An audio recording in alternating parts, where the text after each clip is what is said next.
l'hôpital de Ouadia. Donc, je remercie le chef d'établissement pour sa présentation succincte. Tout ce qu'il a dit est une vérité qui peut être vérifiée. Et l'hôpital de Ouadia, effectivement, a connu quelques petits problèmes dans le processus de sa réception et de sa mise en service dès lors que il a été utilisé de façon impromptue et urgente par rapport à la crise de Covid, où on était mis dans l'obligation, au titre de l'augmentation des capacités de prise en charge des malades Covid. Donc c'était une structure qui était pas tout à fait achevée, donc c'était une infrastructure qui était disponible. Donc la direction de la santé, en rapport avec donc, les autorités, et compte tenu donc, de la crise majeure, on était obligé de mettre à la disposition de la population donc, malade cet établissement. On avait hospitalisé quelque chose comme 80 malades, un peu plus de 80 malades, Monsieur le Président, il faut le savoir, dans des conditions extrêmement difficiles. Donc la situation est que nous irritons fait que c'est un hôpital qui n'a pas suivi un processus normal dans son achèvement et dans sa réception. Nous avons essayé de rattraper la situation et tant mieux, dans des conditions un peu difficiles, l'établissement a été réceptionné provisoirement. Nous sommes toujours dans un cadre de réception provisoire. La réception définitive, nous allons la prononcer, Inch'Allah, dans moins d'une année. Encore faut-il qu'il n'y ait pas de réserve. S'il y a des réserves, nous allons les lever dans l'intervalle. Maintenant, pour ce qui est des problématiques qui sont, comment dirais-je, posées, elles sont peut-être justifiées. Mais il faut peut-être revenir sur le contexte qui a présidé à l'achèvement d'abord de cet ouvrage important et de son équipement. Une opération d'équipement a été inscrite.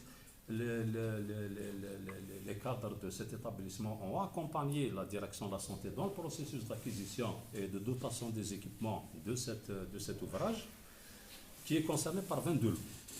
L'ensemble des lots ont été exécutés pratiquement, Monsieur le Président, sauf un lot, le lot qui est en relation avec donc, les équipements de chirurgie, qui est revenu infructueux. Donc il est revenu infructueux. Donc il y a une procédure dictée par le Code des marchés publics qui a été mise en branle par la direction de la santé au titre de la résiliation pour relancer ce lot. Mais parallèlement, il faut retenir que les établissements de cette génération sont concernés par 4 spécialités de base. La chirurgie générale, la gynécologie obstétrique, c'est-à-dire la maternité et la gynécologie, la pédiatrie et la médecine interne. Sur les 4 services, je vous confirme qu'aujourd'hui, l'hôpital Ouadia développe les trois spécialités. La médecine interne qui est opérationnelle, la maternité qui est fonctionnelle, où nous avons des naissances et des parturientes qui sont prises en charge, de même que la pédiatrie qui est opérationnelle, et on peut visiter tout ça. Il restera effectivement la chirurgie. Nous avons l'honneur d'avoir ici le docteur Moiser et le docteur Moiser, donc respectivement chirurgien généraliste et CCiste, qui nous ont accompagnés dans ce processus d'ouverture, d'équipement et de mise en service de cet hôpital. Nous développons les urgences médicales. Les urgences de chirurgie, il y a des gestes de chirurgie d'urgence qui sont faits avec la bonne volonté donc, de nos chirurgiens, mais faute d'équipement, la chirurgie, programme, etc. N'est pas développée en attendant de doter. Donc le seul lot qui n'est pas encore acquis, mais dans la procédure, je vous rassure, elle est relancée. L'établissement développe également, Monsieur le Président, honorable assistance, une activité de diagnostic. L'activité diagnostique porte sur donc, un laboratoire de biologie qui est opérationnel, de même que l'imagerie médicale et la radiologie. Il faut savoir également, depuis cette semaine, tout le bassin de population de Ouadia et environ bénéficie de l'activité d'hémodialyse, qui n'est pas rien. L'activité d'hémodialyse est quelque chose d'important, où initialement la population de cette région sont peut-être modélisées à El Hammam, je crois savoir, à Tizi Ouzou, à Al-Mizan. Donc c'est un acquis important. Quand vous dites que l'hôpital n'est pas doté de parc automobile, tout le monde sait que le parc automobile est une problématique nationale. Vous venez de dire, Monsieur le Président, et je vais vous confirmer que les cahiers des charges portant sur les ambulances sont déjà au niveau de la commission des marchés de Wilaya. Donc cet établissement, nous l'avons doté d'une ambulance provisoirement qui, d'après M. le directeur, est inopérante parce qu'elle est en panne, mais il aura son ambulance à la faveur de l'accomplissement de la procédure. Vous pouvez vérifier au niveau de la commission des marchés de Wilaya, les cahiers des charges, nous avons reçu la notification avant-hier. Les cahiers des charges pour l'acquisition d'ambulances, ils sont déjà sur le bureau de M. le secrétaire général qui est présent à la commission des marchés. Vous avez anticipé les choses. Nous avons anticipé, vous, M. le Président. Vous aurez dû aussi anticiper les choses par rapport aux équipements. Très bien, Monsieur le Président, je vous le dis. Le 22 lots était sur le cahier des charges des équipements de Wadia. Mais à l'impossible, il est tenu, je vous le dis. Et l'imprévu ne peut pas être prévu, comme dirait l'autre. Sur les 22 lots, tous les lots ont été exécutés, à l'exception du lot de chirurgie, où il est revenu infructueux, et c'est ça, c'est la loi du marché. Mais je vous rassure que la procédure est déjà relancée. Donc fondamentalement, les problèmes majeurs ont été, comme vous le dites, anticipés. Le gros est fait, et il faut savoir une chose, c'est que les hôpitaux de cette génération, de cette importance, se mettent en place, je parle de l'activité, d'une façon graduelle, progressive et avec le concours de tous. Donc j'appelle à toutes les bonnes volontés de nous accompagner pour parachever l'équipement et mettre en place un hôpital qui est fonctionnel dans ses différents compartiments, dans ses différentes activités, dans l'intérêt de la prise en charge des besoins de santé des usagers de toute la région, Monsieur le Président. Nous ne pouvons pas y aller sous la contrainte, nous sommes là entre frères, entre citoyens. Oui, il n'y a pas de souci. Nous avons le même objectif. Absolument, c'est pour ça que d'ailleurs, on souhaiterait peut-être que c'est-à-dire une démarche positive pour que tout un chacun, justement, c'est une œuvre collective. L'hôpital est une œuvre collective, c'est un intérêt commun, ce sont des objectifs convergents. C'est pour ça que chacun doit apporter une contribution à l'édification de cette œuvre qui est comment dirais-je, un équipement dans l'intérêt de la collectivité. De mon point de vue, je verrais peut-être le verre à moitié plein, au lieu que ça soit à moitié vide. Parce que tous les efforts qui ont été faits par la direction de la santé en compagnie de tous les collaborateurs, d'ailleurs je rends hommage à toutes les personnes qui ont contribué à l'aboutissement de cette œuvre, les praticiens, Dr Moiser, nos médecins inspecteurs qui ont battu le pavé des guillemets matin et soir, les cadres de la direction de la santé, les collectivités locales, les maires qui se sont succédés avec la pression que nous avons subie, qu'ils ont exercé à notre niveau, c'est dans l'intérêt donc de cet aboutissement. Mais je vous dis quelque chose, Monsieur le Président, c'est que cet hôpital, si la direction de la santé n'a pas fait l'effort avec tout le monde, ça n'aurait pas été un EPH aujourd'hui. Parce que sa création déjà a suscité quelques petites problématiques, en ce sens que sous d'autres cieux, des hôpitaux de cette nature qui sont réalisés sont rattachés. Ce sont des petites structures annexes locales qui sont rattachées à d'autres établissements. Nous avons la chance aujourd'hui d'avoir un EPH créé, qui a son décret de création, donc avec un directeur dûment nommé, qui a proposé l'installation de son staff, un conseil médical opérationnel, un conseil d'administration dont vous faites partie, qui est l'organe délibérant de cet établissement. Je pense que tout ça, ce sont des acquis. Sans oublier que l'ensemble de la nomenclature des activités qui sont affectées pour ce genre d'établissement sont quasi réunies, à l'exception de la chirurgie. Nous le disons, la procédure a été mise en branle et malheureusement elle est revenue en infructuosité. Je discutais tout à l'heure avec le docteur Moiser qui est PCM, chirurgien lui-même, PCM au niveau de l'établissement, et qui fait partie, je vous le dis, de la commission d'évaluation des offres, des équipements de la DSP. Donc il est doublement concerné et interpellé. Donc je pense que ce n'est pas une histoire de retard, ce n'est pas une histoire d'effort qui n'a pas été fait, c'est plutôt quelque chose qu'il faut mettre sur le compte de circonstances. L'effort a été fait, l'effort sera continué, Monsieur le Président.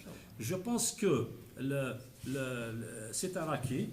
J'ai dit tout à l'heure que la nomenclature des activités qui est développée sous la conduite de Monsieur le Directeur et de son staff médical, administratif et autres, nous avons la médecine interne, nous avons les urgences de médecine, nous avons la pédiatrie, nous avons la maternité, nous avons des naissances, nous avons, comment dirais-je, l'hémodialyse, le laboratoire, la radiologie, un département un département de consultation spécialisée, Monsieur le Président. La radiologie, je l'ai oublié. Hein? Entre parenthèses, c'est CHU. Comment ça, c'est C'est CHU, c'est un prêt. Non, vous allez visiter le service, Monsieur le Président, vous êtes mal informé. Nous avons des équipements de radiologie qui sont affectés par la DSP. Non, même pas. Il y a la pédiatrie. Monsieur le Président, si vous permettez, donc les équipements qui sont là, ce sont des équipements acquis par la direction de la santé, certifiés par... Nous avons aussi une unité de réanimation hyper équipée, nous avons un service d'hémodialyse qui est opérationnel. Je pense que c'est des acquis qu'il faut comptabiliser. Maintenant, pour ce qui est des effectifs, nous avons un établissement qui emploie à peu près 160 personnes, n'est-ce pas? Nous avons une quinzaine de médecins spécialistes, chirurgiens, pédiatres, pneumophysiologues, médecins internistes, néphrologues pour la médecine, 15 médecins spécialistes, 8 médecins généralistes et pas moins. Entre les apprendre que j'ai eu, il y a 6, je pense, médecins spécialistes. Mais Monsieur le Président, vous tenez compte des informations que je vous donne, vous ramenez des informations de titre. Nous avons 8 médecins spécialistes de médical. Nous avons un néphrologue, nous avons un hématologue, un biologiste, des biochimistes, etc. Au niveau de médecine. Au niveau de la chirurgie, nous avons un chirurgien, un essayiste. Si tu permets. Nous avons également, et il faut retenir que cette année, c'est l'année où l'établissement a été budgétisé. Nous avons quelque chose comme 150 millions de dinars, c'est-à-dire 15 milliards qui sont affectés pour la prise en charge du personnel, c'est-à-dire qui exercent où leur salaire ainsi que les différents régimes indemnitaires sont désormais pris en charge. Nous avons 50 millions de dinars que nous avons injectés, on dit le ministère de la Santé, pour le fonctionnement, et ce chiffre est éligible à la hausse à la faveur donc, des budgets supplémentaires qui vont arriver. Donc je pense que l'ensemble des éléments sont ici, sont réunis. C'est une équation peut-être qu'il faut mettre entre les mains de Monsieur le Directeur avec l'accompagnement des autorités, je n'ai aucun doute là-dessus, de nous tous, pour qu'on puisse, cette année, ça va être l'année de l'optimisation de l'activité de l'hôpital de Ouadia, Monsieur le Président, dans l'intérêt et le bonheur de toute la population. Vous donnez quelques éléments de réponse. L'organigramme de l'établissement, quand il s'agit d'un nouvel ouvrage, la direction de la santé a mis en place les premiers jalons, les premiers instruments de fonctionnement de l'établissement. En l'occurrence, la désignation d'un contrôleur financier et d'un trésorier de l'établissement en relation avec le ministère des Finances.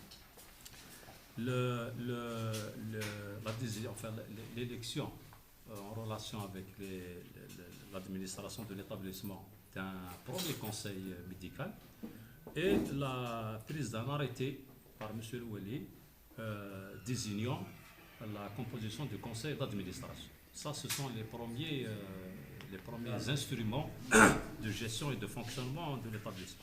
Maintenant, nous avons mis en place cette organisation. Donc, il appartiendra donc, désormais, à partir de maintenant, au chef d'établissement qui est présent, ainsi que le conseil médical, d'organiser le futur de cet établissement. Donc, de là, je réponds à votre question en termes d'organigramme. Comme vous le savez, l'organigramme de l'établissement officiellement porte sur 4 spécialités de base, mais il appartiendra au conseil médical s'il faudrait déplafonner ces 4 spécialités de base, pourquoi pas demain une unité d'ORL, une unité d'ophtalmologie. Il appartiendra au conseil médical de proposer avec force et argument, sur la base d'un procès-verbal du conseil médical et d'un rapport argumenté motivé par le chef d'établissement, il appartiendra à la direction de la santé de le faire aboutir au niveau du ministère de la Santé. Donc il s'agit purement d'une procédure formelle, n'est-ce pas? Donc maintenant, pour ce qui est de l'hémodialyse, je n'ai pas tout à fait aimé votre expression d'aventure, n'est-ce pas? Si on commençait, comment dirais-je, à hésiter, donc aujourd'hui, on ne serait pas dans cet environnement où l'hôpital est fonctionnel malgré ses insuffisances. Donc l'hémodialyse a été ouverte cette semaine, donc d'une façon crescendo, graduelle et progressive. Et je crois que, contrairement à d'autres établissements hospitaliers, Wadia a la chance non seulement d'avoir un service d'hémodialyse équipé, avec peut-être 4-5 malades pour commencer, mais là aussi un médecin spécialiste pour encadrer cette activité, en l'occurrence un médecin néphrologue.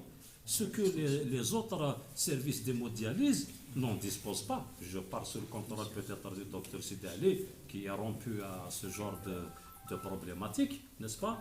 Donc, ce n'est pas tout à fait une aventure, c'est une décision mûrement réfléchie qu'on assume, et on assumera jusqu'au bout, n'est-ce pas? Donc, pour ce qui est du logement d'astreinte, effectivement, monsieur le directeur m'avait posé la question, mais je crois savoir que c'était pour son logement. Il devait être logé in situ, et il m'avait dit qu'il y avait un problème de colonne montante. Ça, c'est un aspect technique, donc, que j'ai tout de suite évacué, en disant qu'il faut prendre contact donc, avec l'entreprise sur place, voir si les quantités existent encore sur le marché. Nous serons tout à fait disposés à le prendre en charge. Sinon, nous trouverons une source de financement. Je crois que c'est une question de colonne montante. C'est ce qui m'a été dit. Donc, il y a 6 logements, pardon, je termine. Donc, il y a 6 logements. Mais si vous me dites que ce sont ces logements qui vont régler le problème de la stabilité des médecins spécialistes à Wadia, je vous dis que vous faites fausse route. Hein. Donc, je ne parle pas de vous. Ça sera d'un apport important oui, parce que non, il faudrait d'autres. Je sais ce que je dis. Parce que les 6 logements, il y aura le directeur, la réglementation permet de loger les autres sous-directeurs, il ne restera pratiquement que 2, peut-être à 3 pour les médecins spécialistes. Donc, je vous invite d'ores et déjà à réfléchir peut-être à rechercher la possibilité de louer ou de trouver les moyens d'affecter des logements aux futurs spécialistes qui vont venir. Le mois de mars, c'est un mois qui est synonyme de l'affectation par le ministère de la Santé des promotions, n'est-ce pas, docteur, des promotions des nouveaux DM6. Nous allons faire le maximum pour avoir le maximum de médecins spécialistes à Wadia, dans l'intérêt, encore une fois, de la population de la région. Monsieur le directeur a exprimé ses besoins. J'avais le plaisir de transmettre au ministère de la Santé, mais il faudrait que ces médecins trouvent les moyens d'accueil. Et le minimum qu'on puisse leur offrir, c'est un logement. Ça peut être avec vous, avec votre concours, le concours de tout le monde, monsieur le président probablement, on essaiera de pister... Si vous permettez, je rentre.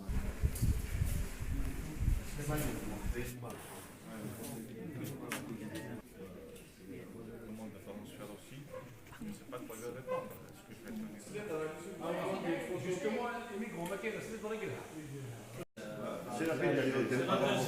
Quel est le leader? Quel est le leader?